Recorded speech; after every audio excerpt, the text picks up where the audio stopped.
экспонаттарды қабылдау процесі өзіндік жүйе бойынша жүзеге асырылады.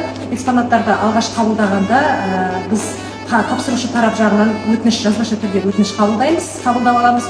Сонымен қатар осы заттарды уақытша сақтауға қабылдау актілері рәсімделеді, бекітіледі. Осы тапсырған адамға екінші данасы міндетті түрде беріледі.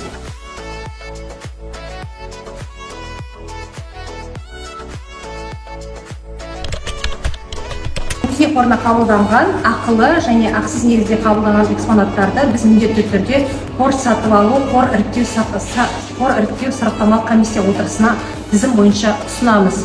Енді бұл ақылы негізде қабылданған экспонаттардың осы сарапшыларымыз, өзіміздің музей мамандары оның тарихи құндылығына қарап өзіндік бағасын береді.